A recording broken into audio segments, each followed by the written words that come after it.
దైవ మర్మములు. సహోదరుడు భక్తి సింగ్ గారి అనుభవంలో దేవుడు ఆయనకు బయలుపరిచిన దైవ మర్మములు. నవంబర్ 10. ఆత్మ విషయమై దీనులైన వారు ధన్యులు, పరలోక రాజ్యము వారిది. మత్తయి సువార్త 5:3.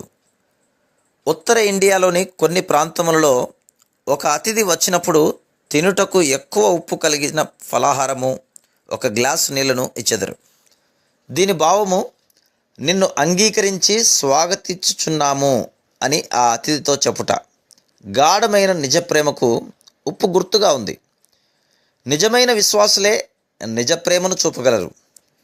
ప్రభువైన యేసుక్రీస్తు మీరు లోకమునకు ఉప్పై ఉన్నారు అని చెప్పుచున్నాడు. అనగా నీవు ఎక్కడికి వెళ్ళినను నీ ద్వారా తన నిత్య జీవము ప్రత్యక్షపరచబడి, ప్రకటించబడి, బోధించబడవలను.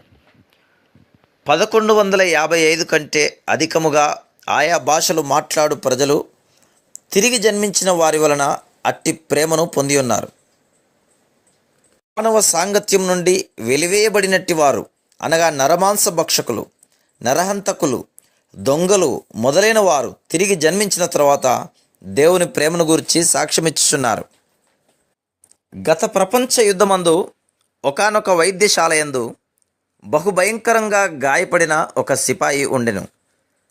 ఈ వైద్యశాలను జార్జ్ చక్రవర్తి గారు దర్శించుచు అతని మంచం వద్దకు వచ్చి అతడు పడుచున్న నొప్పి బాధను చూసి మనసులో చాలా నొచ్చుకొని అతనితో ఇట్లనేది, యువకుడా, నేను నీకు చేయగలిగింది ఏమైనా ఉన్నదా? నీ మనవి ఏమైనా ఉన్నదా అని అడిగాను. అందుకు ఆ సిపాయి ఇట్లు ప్రత్యుత్తరం ఇచ్చాను, ఏలినవాడా, నాకొక విన్నపమున్నది. ఎన్ని మాసములుగా ఇంత దయతో ప్రేమతో నన్ను చూచుకొనుచున్న నర్సుకు వందనములు చెల్లించదరా? ఈ మాటలు పలుకుచున్నప్పుడు అతని కళ్ళలో నీరుండెను. ఈ నర్సు నన్ను చూచుకొని రీతిగా నా తల్లి కానీ నా సోదరి కానీ చూచి ఉండలేదు. రాత్రింబగళ్ళు ఎంతో దయతో ఓర్పుతో నన్ను చూచుకొనుచున్నది. అయ్యా, నా పక్షముగా ఆమెకు వందనములు చెప్పండి అనెను.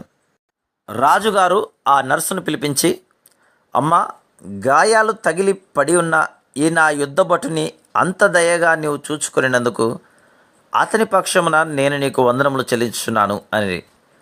అప్పుడు ఆ నర్సు ఏమి జవాబు చెప్పిననగా, ఏలినవాడా, అతనికి సహాయం చేసినది నేను కాదు, నాలో జీవించుచున్న దేవుడు చేసెను. అయ్యా, ప్రభువైన యేసుక్రీస్తు తన కృప చొప్పున నన్ను రక్షించి ఇతని పట్ల ప్రేమను నాలో పెట్టి ఉన్నాడు.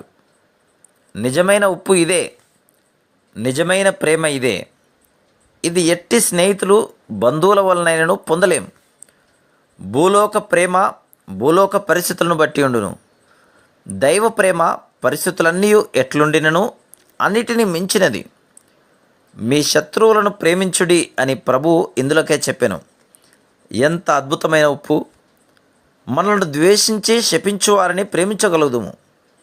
అప్పటికి మాత్రము ఏదో బాధ నుండి వారికి నివారణ కలుగజేయటకే కాదు కానీ నిత్యత్వమునకు ఆ ప్రేమను వారితో పంచుకొనుటకే వారిని ప్రేమించగలము.